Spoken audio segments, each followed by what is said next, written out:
সর্বশেষ জাহান্নামী অস্থির হয়ে, নিরাশ হয়ে, পেরেশান হয়ে জাহান্নামের ভীষণ আগুনে পাগলের মতো মাতাল হয়ে এবার জাহান্নামের ফেরেশতাদেরকে ডাক দিবে। জাহান্নামের প্রধান ফেরেশতার নাম মালিক। কি নাম? দারোগা জাহান্নামের যিনি, ওনার নাম হলো মালিক। কোরআনে আছে জাহান্নামী ওই ফেরেশতা মালিককে ডাক দিবে, ওয়ানাদাউ ইয়া মালিক। জাহান্নামী বলবে, হে মালিক, লিয়াকদি আলাইনা রব্বুক, তোমার আল্লাহকে বলো না আমারে এত কষ্ট না দিয়ে একেবারে মৃত্যু দিয়ে দিতে। আমি যে আর পারছি না রে ফেরেশতা, এই আগুন তো আমি আর সহ্য করতে পারছি না, বলো না আমারে একদম শেষ করে দিতে, আমার যেন মৃত্যু হয়ে যায়, আমি যেন একেবারে নিশ্চিহ্ন হয়ে যাই। আমারে তো বারবার পোড়ানো হচ্ছে, আবার সৃষ্টি হচ্ছি, আমারে তো একটা সেকেন্ডের বিরতি দিচ্ছে না। কুল্লামা নাদিজাত জুলুদুহুম বাদদালনাহুম জুলুদান গায়রাহা। বন্ধু আমার, কোনো ব্যাখ্যার কি দরকার? কোনো আলেমের কথা বলে আপনি উড়াই দিয়েন না, এটা তো কোরআনুল কারীমের সরাসরি আয়াত, ঠিক কিনা বলেন? আল্লাহ বলে নাফরমান জাহান্নামে মিনিট মিনিট তোর শরীরের চামড়াগুলো ঝলসে যাবে, আবার প্রত্যেক সেকেন্ডে নতুন করে হয়ে যাবে।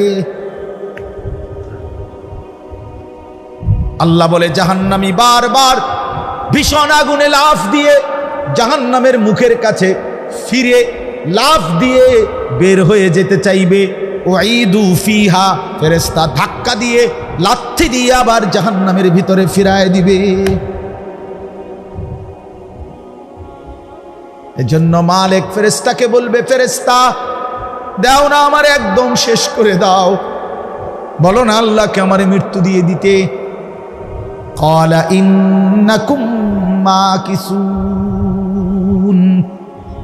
ফেরেশতা তখন বলবে, না না নাফরমান, এভাবেই তুমি অনন্তকালের জন্যই পড়ে থাকো।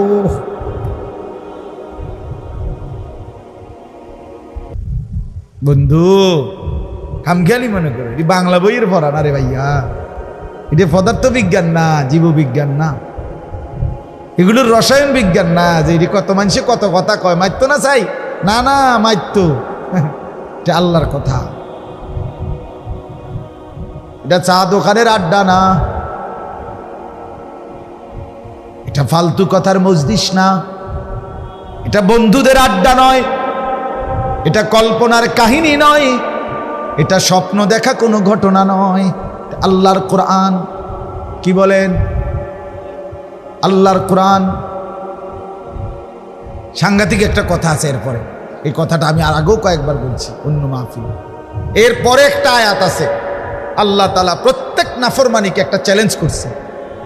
শুনেন, প্রত্যেক পাপী ছেলেরা, বাবারা, এই মদ, জুয়া, জিনা, ব্যভিচার, নাচ গান, সুদের টাকা, ঘুষের টাকা, হারাম রোজগার, ওজনে কম দেন, ধোকা দেন, স্ত্রী বেপর্দা, মেয়ে বেপর্দা, ঘরে নাচ গান, টেলিভিশন, নাটক, সিনেমা, হায় তামসার এক জিন্দিগি। আল্লাহ তাআলা একটা সাংঘাতিক চ্যালেঞ্জ করছে ওই সূরার মধ্যে, ওই আয়াতগুলোর পরে আছে, আম আবরামু আমরান ফাইন্না মুবরিমুন। এটা বড় চ্যালেঞ্জ। আল্লাহ বলে নাফরমান, তোদেরকে বললাম তোরা আমার আযাব থেকে বাঁচবি কেমনে, তোদের ব্যবস্থা তোরা নিয়ে নে, আমি তোদেরকে শাস্তি দেব কেমনে, আমার ব্যবস্থা আমি করে ফেলেছি। খোদার কসম, এটা এই আয়াতের অর্থ। আম আবরামু আমরান, তারা যেন তাদের ব্যবস্থা করে নেয়, ফাইন্না মুবরিমুন, আমার ব্যবস্থা আমি করছি, আমার জাহান্নাম আমি বানাইছি, আমার শাস্তি আমি ঠিক করেছি। তুই নাফরমান কেমনে বাঁচবি আমার হাত থেকে, তুই তোরটা বুঝ করে নে। তুই তো চালাক, তুই তো পুলিশের হাত থেকে বাঁচছ বহুবার, তোরে র্যাবও ধরতে নাই, তোরে মেম্বার চেয়ারম্যান পাত্তাও পায় নাই, তোরে সমাজের কেউ কোনোদিন বাঁধন দিয়ে ধরতে পারে নাই। আল্লাহ বলে তুমি যেহেতু বহুত বড় পণ্ডিত, কাজে আমার হাত থেকে বাঁচবা কেমনে তুমি একটু ব্যবস্থা করো। আমি ধর্ম কেমনে আমি বুঝ করে রাখছি। আম ইয়াহসাবুনা আন্না লা নাসমাউ সিররাহুম ওয়া নাজওয়াহুম, আল্লাহ বলে নাফরমানরা মনে করে আমি মনে হয় তাদের গোপন কথা আর গোপন পরামর্শ শুনি না। বালা, আল্লাহ বলে না, হ্যাঁ শুনি। ওয়ারুসুলুনা লাদাইহিম ইয়াকতুবুন, আমি শুধু শুনি না, 24 ঘন্টা আমার ফেরেশতারা লিখতেছে। ইয়াকতুবুন মানে লিখে, আমার ফেরেশতারাও লিখে। আল্লাহ মাফ করে দেন, আল্লাহ আমাদেরকে মাফ করে দেন। আমার বাপ বুঝতে শিখেন, ভাবতে শিখেন। এই জন্য বলছিলাম, কথা তো লম্বা করলাম, কিন্তু মূল কথাটা ওই মাঝখানের কথাটা ছিল, ওয়াজাআকুমুন নাযীর। আল্লাহ বলেন আমি প্রত্যেক যুগের মানুষের কাছে উপযুক্ত দিন বুঝাইবার মতো, আল্লাহ চিনাইবার মতো ভয় প্রদর্শনকারী বান্দা পাঠিয়েছি। অতএব সর্বযুগে হক্কানি আলেম, দিন বুঝানোর মতো, আল্লাহর পথের পথিক, আপনাকে ইসলাম বুঝানোর মতো, কোরআন সুন্নাহ বুঝানোর মতো লোক ছিল, আছে, থাকবে। কোন সময়ই আপনি এ কথার ভাবার সুযোগ নাই আমার ইসলাম আমি বুঝুন, আমারটা আমি বুঝুন। হুজুর আমনে পণ্ডিতি করতেন যাইন না, আমনে চাই মাতবরি করে না হুজুররা, না না, এটা ঠিক না। দ্বীনের বিষয়ে নিজে নিজে মাতবরি করা ঠিক না। নিজে নাহলে ওই বেডি মরে যাবে। কথা বলেন না কেন? পরের বেডি যে রুম মরে গেছে, এই রুম মরে যাবে। আল্লাহ আমাদেরকে বুঝ দান করেন। আপনাদের এই সুন্দরভাবে আসা বসা, জমে বসা, এটা আমাদেরকে অনেক বেশি অনুপ্রাণিত করবে, অনেক বেশি ভালো লাগবে। আল্লাহ তাআলা আপনাদের এই আসা বসার মধ্যে বরকত দান করেন। আমাদের খুলনার হজরত, বাংলাদেশের একজন বড় বুজুর্গ, পাকিস্তান করাচির হজরতের খলিফা, করাচির বিশ্ববিখ্যাত বুজুর্গ আরিফ বিল্লাহ হজরত মৌলানা শাহ হাকিম মোহাম্মদ আখতার রহমতুল্লাহ আলাইহির খলিফা, খুলনার হজরত, হজরত মৌলানা মুফতি নুরুল আমিন সাহেব, হজরত সবসময় বলে যেই নদীতে জোয়ার ভাটা থাকে, এই পানি আসা যাওয়া করে, আর ওই নদী জীবিত থাকে। জোয়ার ভাটা বন্ধ হয়ে গেলে নদী মরে যায়, এটা মরা নদী। তো ওলামায়ে কেরামের সাথে যেই মুসলমানদের এই আসা যাওয়া থাকে, আপনারা আমাদের কাছে আসলেন, আমরা আপনাদের কাছেও গেলাম, এই আসা যাওয়া এটা থাকলে এই মহব্বত সম্পর্ক জীবিত থাকে। যদি আসা যাওয়া নাই, আমিও আপনার কাছে কখনোই গেলাম না, আপনারাও আলেমদের কাছে আসলেন না, তো এই সম্পর্ক মরে যায়, মরা নদীর মতো মুর্দা হয়ে যায়। এই জন্য আলহামদুলিল্লাহ সব সময় চেষ্টা করবেন বেশি থেকে বেশি ওলামায়ে কেরামের কাছেই আসা বসা শোনা।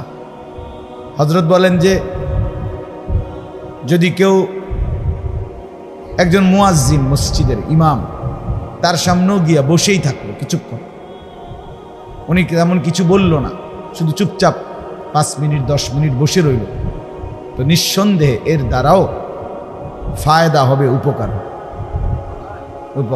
রুহের খোরাক আসবে, দিলের খোরাক মিলবে। এজন্য রাসূলুল্লাহ সাল্লাল্লাহু আলাইহি ওয়াসাল্লাম উলামায়ে কেরাম, মুজালাসাতুল উলামা মানে উলামায়ে কেরামের কাছে বসা, এটার আলাদা, আলাইকুম, তোমরা এটাকে আঁকড়িয়ে ধরো, এইভাবে বলছে, গুরুত্বারোপ করেছে। উলামায়ে কেরামের কাছে বসা, উলামায়ে কেরামের জবান থেকে কিছু শোনা, কমপক্ষে এমনি বসে রইল। অনেক বড় বড় বুজুর্গদের জীবনীতে আছে, আমরা শুনছি, ওনারা বিভিন্ন সময় বিভিন্ন মজলিস এমনও হয়েছে যে মুসলমান আল্লাহর বান্দা জমা হয়েছে, উনিও আসছেন, 1 ঘন্টা, আধা ঘন্টা, 50 মিনিট, 1/4 ঘন্টা বসে রয়েছেন, একটা শব্দ কথাও বলেন নাই, কিছুই বলেন নাই, এ শুধু বসেই রয়েছে। আর মানুষগুলো বসে বসে চোখের পানি ফেলে কাঁদছে, তাকাইয়েই রয়েছে। আল্লাহ তাআলা এর দ্বারাও আল্লাহর বান্দাদের দিলের মধ্যে নূর ইমানের আলো জ্বালায় দিয়েছে। এই জন্য ওলামায়ে কেরামের মজলিসে বসা আসা, এটার থেকে কখনোই ইস্তেগনা, অমুখাপেক্ষী না হওয়া। আল্লাহ তাআলা কোরআনুল কারীমের মধ্যে বলছেন, ওয়াত্তাবি' সাবিলা মান আনাবা ইলাইয়া, যারা আমার দিকে ঝুঁকে আছে তুমি তাদেরকে অনুসরণ করো, অনুসরণ করো। তাহলে বোঝা গেল আল্লাহর দিকে যারা সারাক্ষণ আল্লাহকে নিয়ে আছে তাদেরকে অনুসরণ করো। তাহলে ওলামা, আউলিয়া, আল্লাহর প্রিয় বান্দারা, তাদেরকে অনুসরণ করা, তাদের সাথে থাকা, চলা, এটা আল্লাহ তাআলার হুকুম। কোরআনুল কারীমের মধ্যে আল্লাহ তাআলা বলছেন, ফাসআলু আহলা যিকরি ইন কুনতুম লা তা'লামুন, তোমরা যা যা জানো না তা আহলুদ যিকির, জিকিরওয়ালা, জাননেওয়ালা ওলামা, তাদের কাছ থেকে জিজ্ঞেস করে নাও।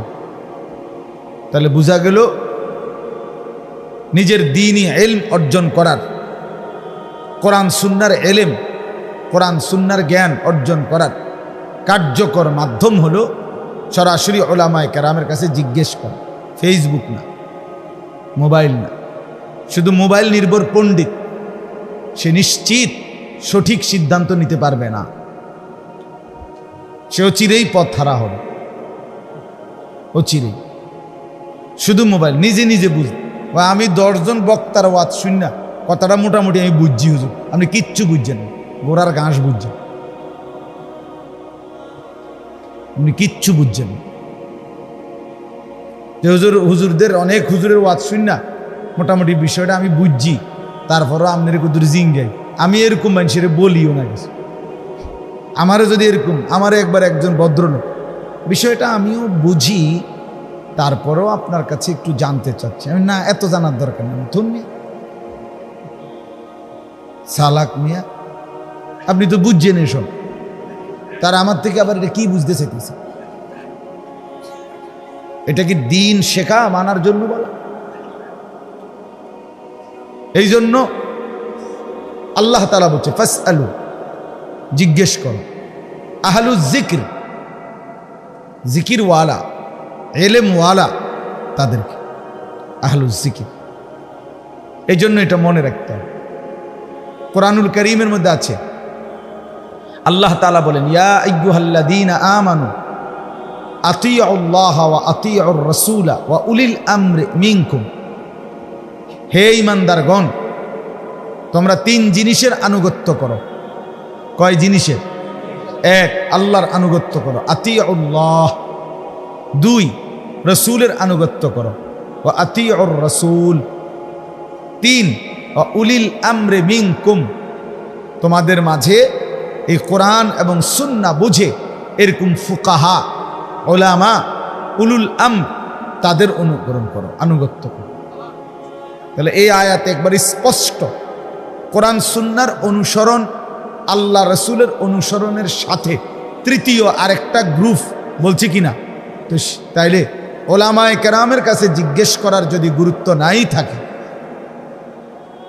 নিজে নিজেই যদি পণ্ডিত হয়, নিজেই কোরআন শরীফ বাংলা পড়ে, হাদিস শরীফ তরজমা পড়ে আপনি যদি সব বুঝে নেন, আর যদি কোনো ইমাম, কোনো আলেম, পূর্ববর্তী মনীষীদের কোনো ব্যাখ্যা কিছুই যদি আপনার না লাগে, আমি বাংলা পড়মু, আমি বুঝা নেমু, তো নিশ্চিত নিজেও পথভ্রষ্ট হবে, আরো মানুষকেও পথ হারা করবে।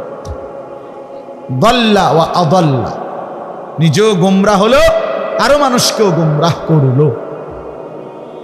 ইসলামের মধ্যে, আমাদের এই কোরআন সুন্নাহর ইলমের মধ্যে সিলসিলা, সনদ একটি গুরুত্বপূর্ণ দ্বীনের অংশ, এটা মনে রাখবেন। সম্পর্কহীন ব্যক্তি, এই 1450 বছরের ওলামায়ে কেরামের এই ধারাবাহিকতা থেকে বিচ্ছিন্ন ব্যক্তি কখনোই এই পর্যন্ত উম্মতকে সঠিক দিক নির্দেশনা, হেদায়েতের পথে পরিচালনা, আল্লাহর রাস্তা দেখাইতে পারে নাই, পারে না। সিলসিলা থাকতে হয়, মানে সনদ থাকতে হয়। আমি কার থেকে নিলাম, তিনি কার থেকে নিলেন, এইভাবে পূর্বে চাইতে যাইতে কোরআন সুন্নাহর এই ইলমের সনদ রাসূলুল্লাহ সাল্লাল্লাহু আলাইহি ওয়াসাল্লাম পর্যন্ত পৌঁছে। এটা অনেক ব্যাখ্যা সাপেক্ষ বিষয়। অর্থাৎ এক কথায় এটা বুঝাইতে চাইলাম, এই বহু সময় বহু মানুষ এই পৃথিবীতে আলাদা হইয়া ওলামায়ে কেরামের দলভুক্ত থেকে নিজেকে আলাদা করে নিয়ে ইসলামেরও অনেক খেদমত করতে চাইছে, কিন্তু শেষ পর্যন্ত কেউ টিকে নাই, একজনও না। বিশ্বাস করেন, এটাই বাস্তবতা। ওলামায়ে কেরামের এই মহান কাফেলা, এটা শিকলের মতো, একটার সাথে আরেকটা জোড়ানো, শিকলের আংটার মতো, তসবির দানার মতো, এটার থেকে আলগা হইতে নাই। এই জন্য আপনাদের কাছেও মনে রাখবেন, বললাম ওলামায়ে কেরামের সর্বস্তরের মুসলমানের উচিত তাদের কাছ থেকে দ্বীন শেখা, বুঝা। তাদের কাছে কোরআনুল কারীমে আল্লাহ তাআলা বহু জায়গায় এটা বহুভাবে বলছেন। রাসূলুল্লাহ সাল্লাল্লাহু আলাইহি ওয়াসাল্লাম তার হাদিসে তো বলছেনই, আলাইকুম বিসুন্নতি ওয়া সুন্নাতিল খুলাফাইর রাশিদিন আল মাহদিয়িন, আমার সুন্নতকে আঁকড়িয়ে ধরো, আমার পরবর্তী 4 খলিফা যারা খুলাফায়ে রাশেদ তাদেরকে অনুসরণ করো। তাহলে ওনারা তো মানুষ, আবু বকর, ওমর, ওসমান, আলী, ওরা দ্বীন জাননেওয়ালা। আজকের সমাজে নতুন প্রজন্ম কিছু মানুষকে দিন আস্তে আস্তে বিভিন্নমুখী ষড়যন্ত্রের মাধ্যমে এই কৌশল চলছে ওলামায়ে কেরাম থেকে বিচ্ছিন্ন করা। এটা খুব সুগভীর পরিকল্পিত ষড়যন্ত্র। নিজে বুঝতে চেষ্টা করে, নিজেই ফয়সালা দেয়। আগে কিছু বয়স্ক মানুষ বলতো, মাঝে মধ্যে বলতো যে আরে এইগুলো আমরাও কিছু শুনতে বুঝা লাইছি, কিন্তু এখন ইয়াং যারা নতুন প্রজন্ম, এরা মোবাইল, ফেসবুক, ইউটিউব ইত্যাদি, গুগল ইত্যাদি বিভিন্ন জিনিস পাইয়া মনে করে ওইগুলো পড়ে দেখে সে ইসলাম বুঝে ফেলছে। না, কোনো আলেমে দ্বীনের কাছে যাইতে হবে। একই বিষয় 10 জন জিজ্ঞাসা করছে, 10 জনের জন্য উত্তর 10 রকম হইতে পারে। প্রশ্ন একটাই, একেবারে হুবহু একই প্রশ্ন, আইয়ুল আমালে আফদাল। নবী সাল্লাল্লাহু আলাইহি ওয়াসাল্লামকে জিজ্ঞেস করছে সাহাবায়ে কেরাম একজন, ইয়া রাসূলুল্লাহ, ইসলামের মধ্যে কোন আমল সর্বোত্তম? তো প্রশ্ন একটাই, ইসলামের মধ্যে সর্বোত্তম আমল কোনটি? তো উত্তর হবে তো একটাই, ঠিক কিনা বলেন? কিন্তু রাসূলুল্লাহ সাল্লাল্লাহু আলাইহি ওয়াসাল্লাম 10 জনকে 10 রকম উত্তর দিয়েছে, নবীজি দিছে। এমন দিলেন কেন? কাউকে বলছেন as-সালাতু লিওয়াক্তিহা, ওয়াক্ত মতে নামাজ পড়া। কাউকে বলছেন ইতআমুত তুআম, অপরকে খানা খাওয়ানো। কাউকে বলছেন ঈমানুম বিল্লাহি ওয়া রাসূলি, আল্লাহ এবং তার রাসূলের প্রতি ঈমান রাখা। এরকম আলাদা উত্তর দিছেন, আলাদা। তাহলে আলাদা বললেন কেন এক একজনকে? মূল কারণ হলো ব্যক্তির অবস্থার ভিন্নতায় উত্তর ভিন্ন হয়। আপনি যেই কোনো বাংলাদেশের সবচেয়ে বড় মেডিসিন বিশেষজ্ঞ FCBS ডাক্তারের কাছেও আপনি একদিন ওনার চেম্বারে গিয়ে দেখেন যে উনি জ্বরের রুগী 10 জন দেখছে, মনে করেন পরপর একই দিনে পরপর বাই সিরিয়াল 30 জন জ্বরের রুগী দেখছে, সবাই জ্বর, কিন্তু আপনি প্রেসক্রিপশন মিলাই দেখেন ওষুধ ভিন্ন, ওষুধের মধ্যে তফাৎ আছে। কথা বলেন না কেন? আর নাই তো জ্বরের রুগী যেই 30 জন, একটা কাগজে ওষুধ লিখে দিছি, ফটোস্টেট করিয়া সবাই 30টা নিয়ে আনেন, নিয়ে ওষুধ খাইয়েলাম। এটাই নিরাপদ? আমাদের পরিচিত এক ঘটনা শুনছি কিছুদিন আগে, এক ঘরের 2 ভাইয়ের বউ, আমরা দেশের 2 ভাইয়ের বউ পরস্পরে কি কয়, জাল নি যা মানে জাল, এই যে এরা দুইজন, তো এবিডির অসুখ হয়েছে, জ্বর ঠান্ডা সর্দি কাশি, তো ও এবিডির জন্য ওষুধ নিছে, উনি খাইছে, ওষুধ খাইয়া উনি ভালো হয়েছে আলহামদুলিল্লাহ। কিন্তু কয়দিন পরে ওই আরেকজনের আরেকবার বোন অসুখ হয়েছে আরেক জালের, এ বুড়ি আন্দাজ করিয়া কইছে যে ওষুধ তো এডি, বুঝেন না তুমি এডি খাও, এটার না বুঝার কি আছে, এডি তো ওষুধ। তা আর ওষুধ আনছে, জিগাইছে ওনার ডাক্তার রে, এ বুড়ির গুলোই খাইছে। ঘটনা চক্র ওই পরের যিনি খাইছে উনি ছিল গর্ভবতী মহিলা, আর এ বেড়ি তো গর্ভবতী না, ওই মহিলা দ্বিতীয় জন মারা গেছে।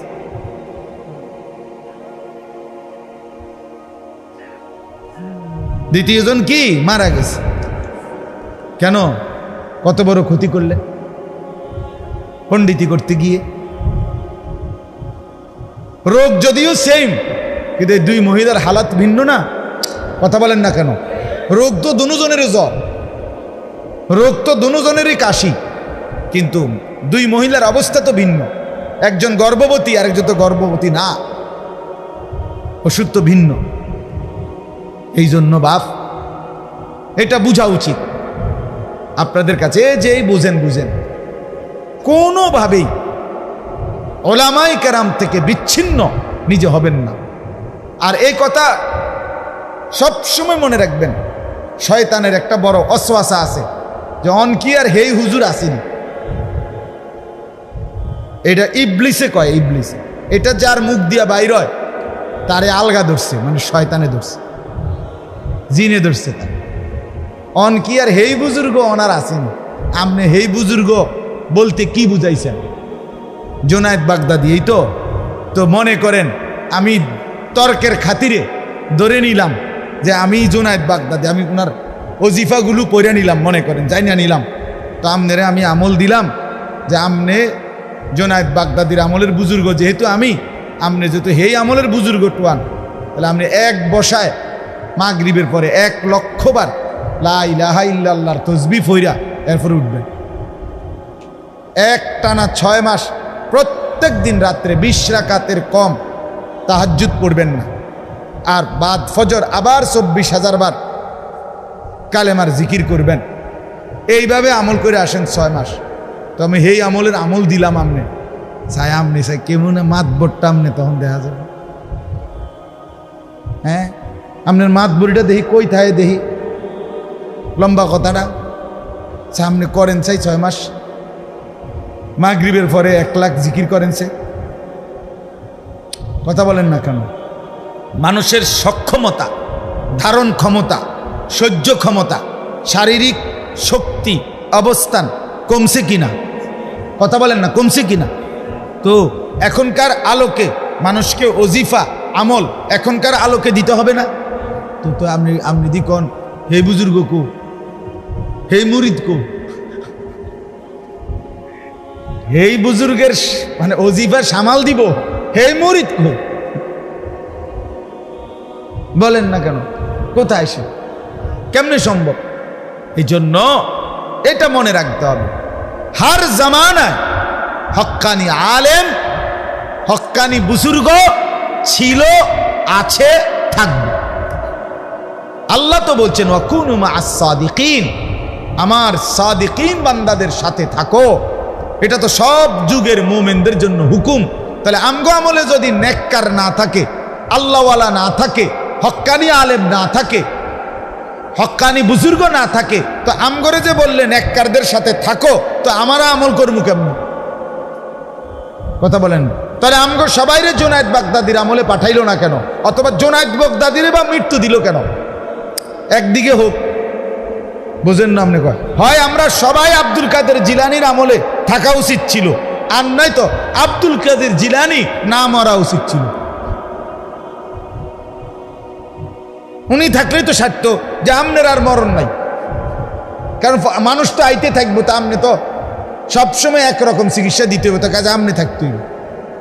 এটা কোনো বিষয় না, বরং বিষয় হলো আপনাদেরকে রাহবারি করার মতো, আপনাদেরকে সঠিক দিক নির্দেশনা দেওয়ার মতো, কোরআন সুন্নাহর পূর্ণ দিন বুঝাইয়া দেওয়ার মতো উপযুক্ত আলেম সর্বযুগেই থাকবে, এটা আল্লাহর ওয়াদা। বিশ্বাস করেন, এটা আল্লাহর কোরআনুল কারীমে আছে।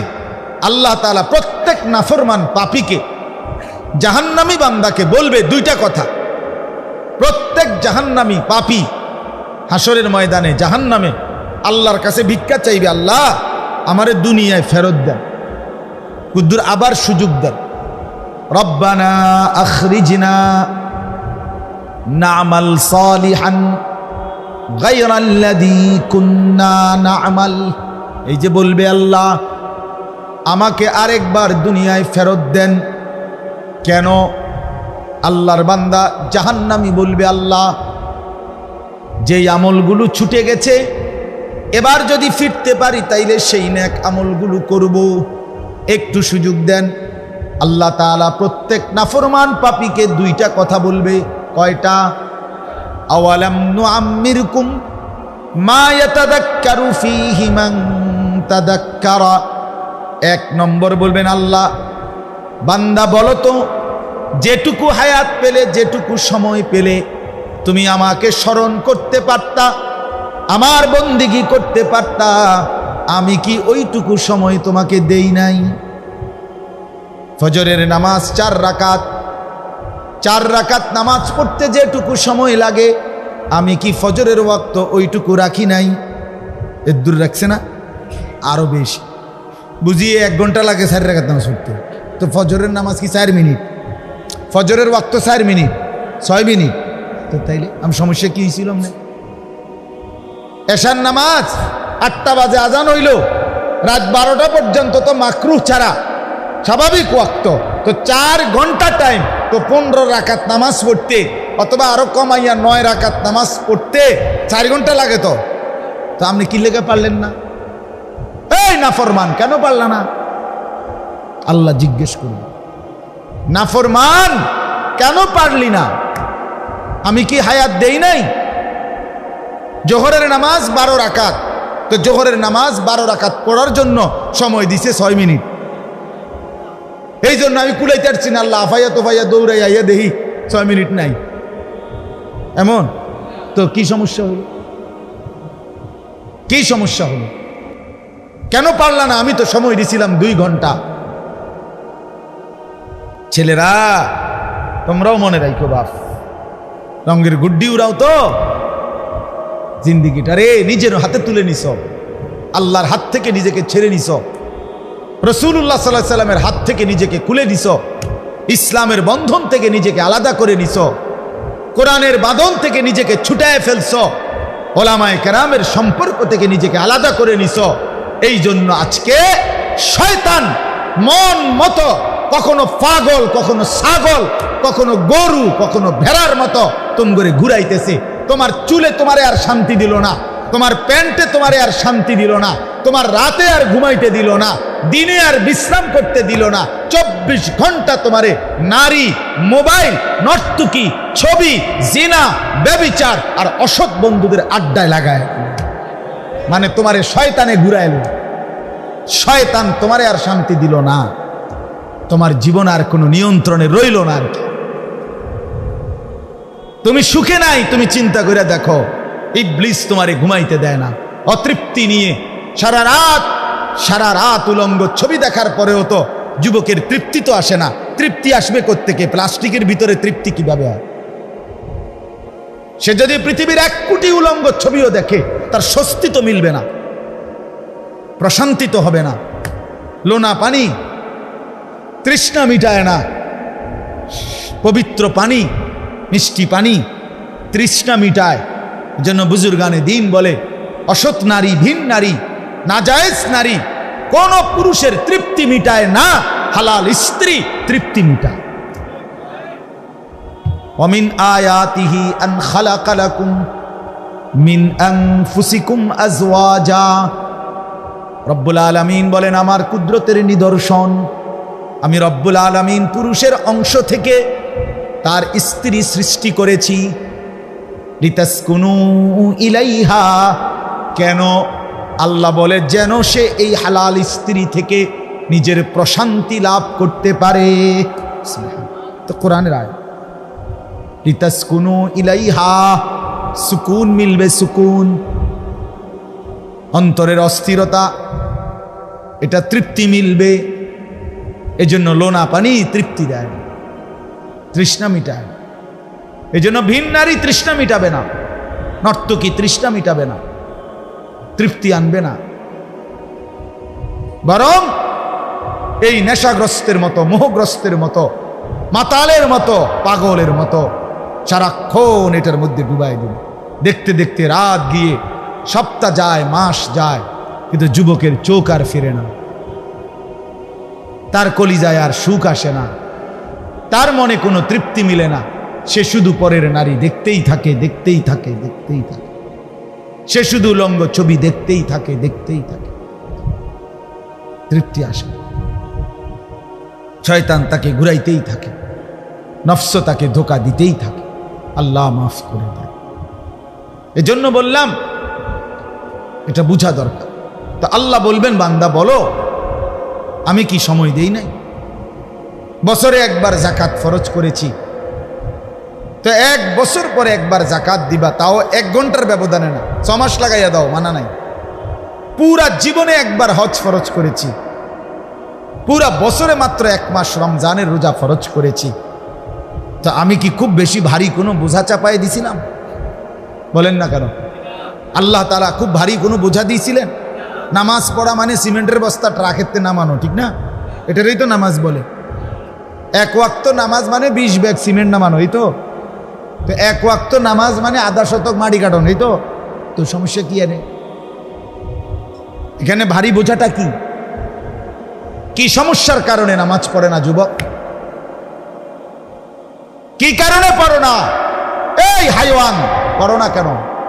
যার কপালে নামাজ নাই, যার কপালে সেজদা নাই, তুমি তো মানুষ না, তুমি মানুষ না, তুমি মানুষ না। যার কপালে সেজদা নাই সে মানুষ নয়, সে ডোমেস্টিক অ্যানিম্যাল, গৃহপালিত প্রাণী। গরু ছাগল যেমন ডোমেস্টিক অ্যানিম্যাল, বাড়িতে ফালে, এই প্রাণীটাকেও বাড়িতে ফালে। ওই প্রাণীটাকে গরুরে, ছাগলেরে খল্লি ভুসি ঘাস খাওয়ায়, আর এই প্রাণীটাকে ভাত মাছ খাওয়ায়, এতটুকু তফাৎ, কিন্তু দুইটাই ডোমেস্টিক অ্যানিম্যাল, গৃহপালিত প্রাণী। ওই প্রাণীটার 4টা ঠ্যাং আর এই প্রাণীটার 2টা ঠ্যাং, 2টা ঠ্যাং কম, খালাস।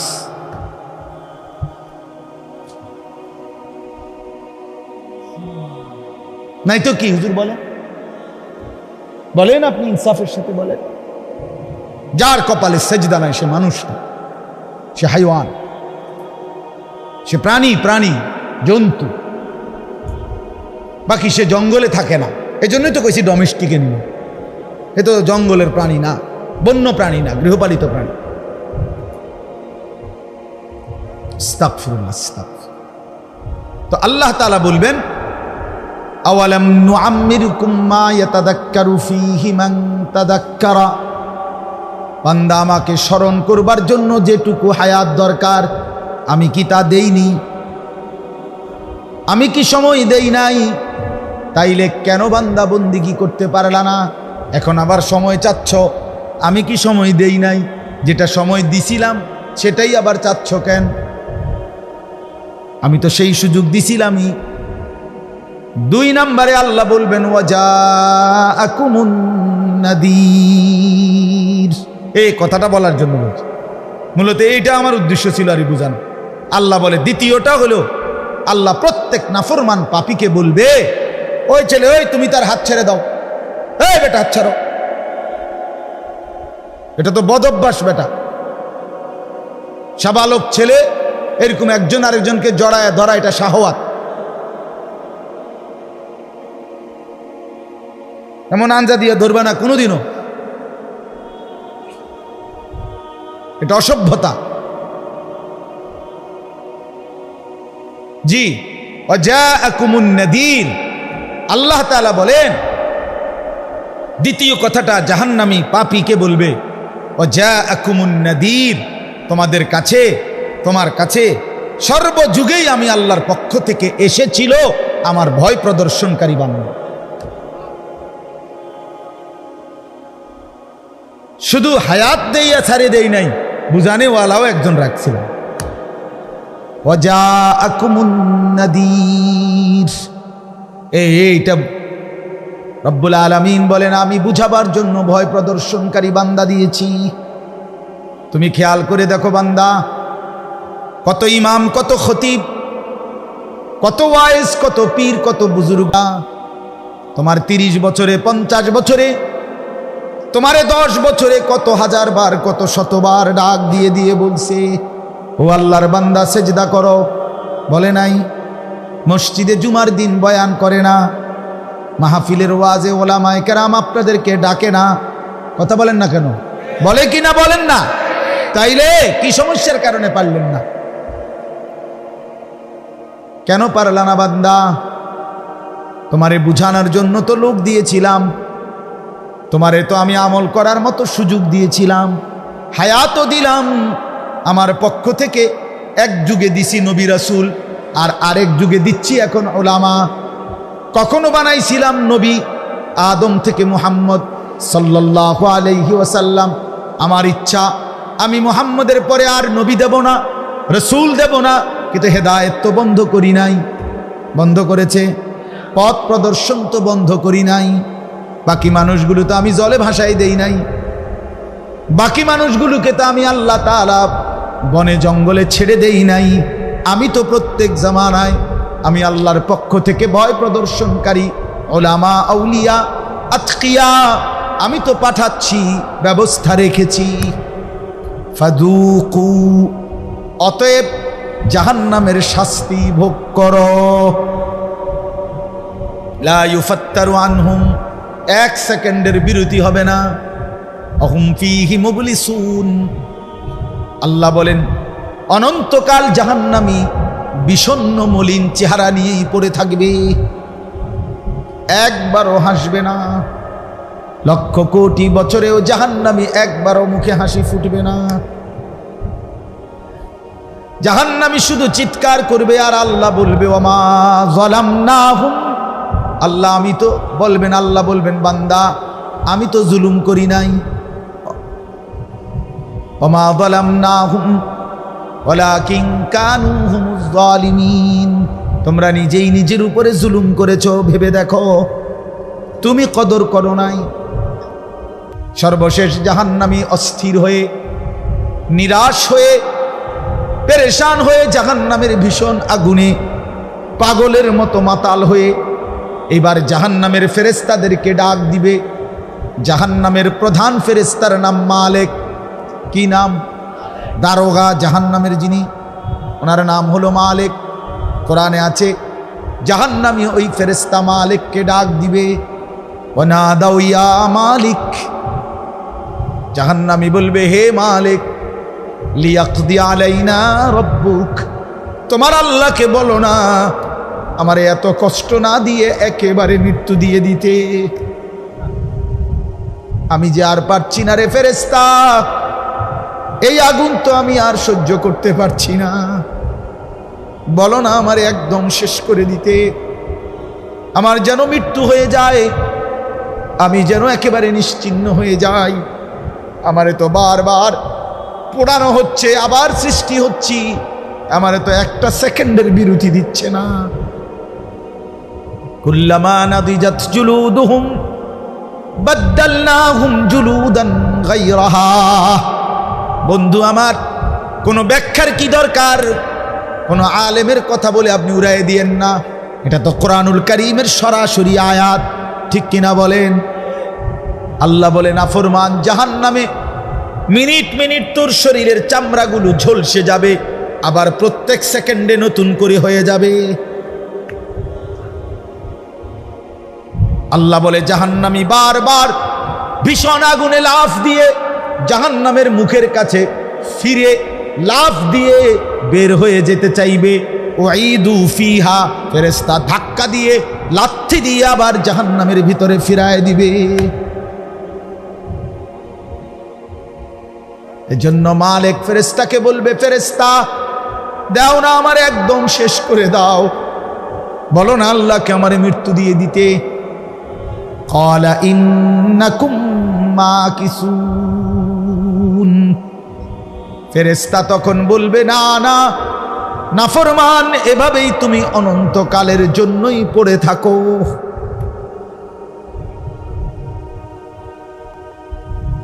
বন্ধু খামখেয়ালি মনে করে এটি বাংলা বইয়ের পড়া না রে ভাইয়া, এটা পদার্থ বিজ্ঞান না, জীববিজ্ঞান না, এগুলোর রসায়ন বিজ্ঞান না যে এটি কত মানুষে কত কথা কয় মাইতো না চাই, না না মাইতো, এটা আল্লাহর কথা।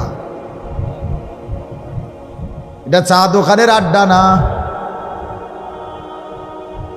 এটা ফালতু কথার মজলিস না, এটা বন্ধুদের আড্ডা নয়, এটা কল্পনার কাহিনী নয়, এটা স্বপ্ন দেখা কোনো ঘটনা নয়। আল্লাহর কোরআন। কি বলেন? আল্লাহর কোরআন। সাংঘাতিক একটা কথা আছে এরপরে, এই কথাটা আমি আর আগেও কয়েকবার বলছি অন্য মাহফিল। এরপরে একটা আয়াত আছে, আল্লাহ তাআলা প্রত্যেক নাফরমানিকে একটা চ্যালেঞ্জ করছে। শুনেন, প্রত্যেক পাপী ছেলেরা, বাবারা, এই মদ, জুয়া, জিনা, ব্যভিচার, নাচ গান, সুদের টাকা, ঘুষের টাকা, হারাম রোজগার, ওজনে কম দেন, ধোকা দেন, স্ত্রী বেপর্দা, মেয়ে বেপর্দা, ঘরে নাচ গান, টেলিভিশন, নাটক, সিনেমা, হায় তামসার এক জিন্দিগি। আল্লাহ তাআলা একটা সাংঘাতিক চ্যালেঞ্জ করছে ওই সূরার মধ্যে, ওই আয়াতগুলোর পরে আছে আম আবরামু আমরান ফাইন্না মুবরিমুন। এটা বড় চ্যালেঞ্জ। আল্লাহ বলে, নাফরমান তোদেরকে বললাম তোরা আমার আযাব থেকে বাঁচবি কেমনে, তোদের ব্যবস্থা তোরা নিয়ে নে, আমি তোদেরকে শাস্তি দেব কেমনে, আমার ব্যবস্থা আমি করে ফেলেছি। খোদার কসম, এটা এই আয়াতের অর্থ। আম আবরামু আমরান, তারা যেন তাদের ব্যবস্থা করে নেয়, ফাইন্না মুবরিমুন, আমার ব্যবস্থা আমি করছি, আমার জাহান্নাম আমি বানাইছি, আমার শাস্তি আমি ঠিক করেছি। তুই নাফরমান কেমনে বাঁচবি আমার হাত থেকে, তুই তোরটা বুঝ করে নে। তুই তো চালাক, তুই তো পুলিশের হাত থেকে বাঁচছ বহুবার, তোরে র্যাবও ধরতে নাই, তোরে মেম্বার চেয়ারম্যান পাত্তাও পায় নাই, তোরে সমাজের কেউ কোনোদিন বাঁধন দিয়ে ধরতে পারে নাই। আল্লাহ বলে, তুমি যেহেতু বহুত বড় পণ্ডিত, কাজে আমার হাত থেকে বাঁচবা কেমনে তুমি একটু ব্যবস্থা করো, আমি ধর্ম কেমনে আমি বুঝ করে রাখছি। আম ইয়াহসাবুনা আন্না লা নাসমাউ সিররাহুম ওয়া নাজওয়াহুম। আল্লাহ বলে, নাফরমানরা মনে করে আমি মনে হয় তাদের গোপন কথা আর গোপন পরামর্শ শুনি না। বালা, আল্লাহ বলে, না, হ্যাঁ শুনি। ওয়ারুসুলুনা লাদাইহিম ইয়াকতুবুন, আমি শুধু শুনি না, 24 ঘন্টা আমার ফেরেশতারা লিখতেছে। ইয়াকতুবুন মানে লিখে, আমার ফেরেশতারাও লিখে। আল্লাহ মাফ করে দেন, আল্লাহ আমাদেরকে মাফ করে দেন। আমার বাপ বুঝতে শিখেন, ভাবতে শিখেন। এই জন্য বলছিলাম, কথা তো লম্বা করলাম, কিন্তু মূল কথাটার ওই মাঝখানের কথাটা ছিল, ও যা আকুমুন নাদির।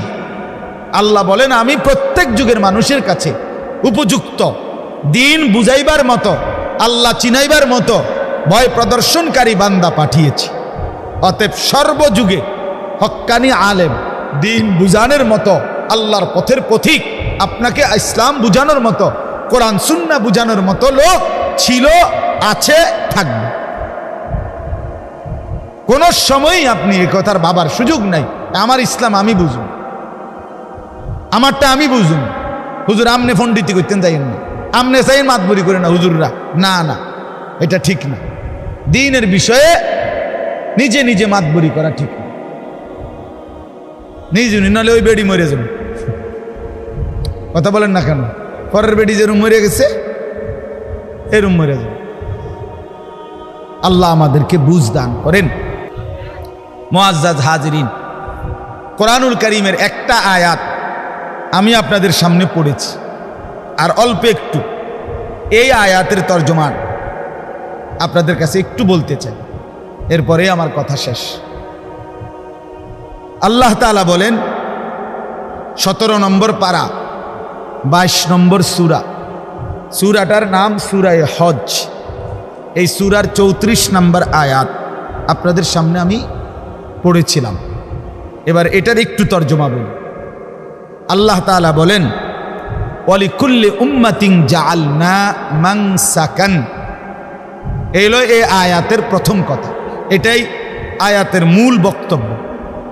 আল্লাহ তাআলা বলেন, প্রত্যেক উম্মতের জন্য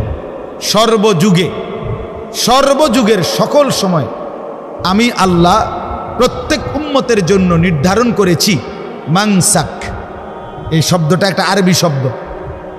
প্রত্যেক উম্মতের জন্য, প্রত্যেক জাতির জন্য, একেবারে আদম থেকে নিয়ে শুরু করে সর্বযুগের সর্বজাতির জন্যই আমি আল্লাহ তাআলা নির্ধারণ করেছি মানসাক। মানসাক এই শব্দটা কোনসে অর্থ বলতেছি, আগে আরবিটাই শিখেন, অসুবিধা কি? প্রত্যেক উম্মতের জন্য আমি নির্ধারণ করেছি কি? মানসাক। এটা একটা শব্দ, তর্জমা বলতেছি। এই মানসাক এই শব্দটি কোরআনুল কারীমে আরো ব্যবহার আছে। মানসাক এটার বহুবচন মানাসিক। তো কোরআনুল কারীমের মধ্যে আল্লাহ তাআলা এই এক বচন মানসাক এটাও আছে, আবার এই শব্দের বহুবচন মানাসিক এটাও আছে। ইব্রাহিম আলাইহিস সালাম আল্লাহর কাছে কাবাঘর পুনরায় বানাইয়া দোয়া করছিলেন, ওয়া আরিনা মানাসিকানা, আল্লাহ আপনি আমাদেরকে মানাসিকগুলো দেখায় দেন, শিখায় দেন। কোরআনুল কারীমের মধ্যে আছে আল্লাহ তাআলা বলছে, ফাইজা কাদাইতুম মানাসিকাকুম ফাযকুরুল্লাহ, তোমাদের মানাসিকগুলো যখন শেষ হয় তখন তোমরা আল্লাহর জিকির করো। এইটার আরেকটা শব্দ আছে, সমার্থক শব্দ, নুসুক। কোরআনুল কারীমের মধ্যে আছে, ইন্না সালাতি ওয়া নুসুকি ওয়া মাহইয়ায়া ওয়া মামাতি লিল্লাহি রাব্বিল আলামিন। এই যে নুসুক, নিশ্চয়ই আমার নামাজ, আমার নুসুক, আমার জীবন, আমার মরণ সব আল্লাহর জন্য। তাহলে এই মানসাক, মানাসিক, নুসুক একই শব্দ, কথা বুঝছেন কিনা বলেন? আল্লাহ বলেন এইটা, এই যে মানসাক অথবা মানাসিক অথবা নুসুক, এটা আমি আল্লাহ সর্বযুগে সর্ব উম্মতের জন্যই এটা বিধান করেছি, রেখেছি, আমি আল্লাহ রাখছি। তাহলে এখন প্রশ্ন হলো মানসাক মানে কি? ঠিক না বলেন? নুসুক মানে কি? মানাসিক মানে কি? এই শব্দটার তিনটা অর্থ। কয়টা অর্থ? 1 নাম্বার কোরবানি, 2 নাম্বার হজ, 3 নাম্বার ইবাদত। তো সহজ হয়ে গেল। আমি আল্লাহ প্রত্যেক উম্মতের জন্য কোরবানির বিধান রেখেছি। 2, আমি আল্লাহ প্রত্যেক উম্মতের জন্য হজ্জের বিধান রেখেছি।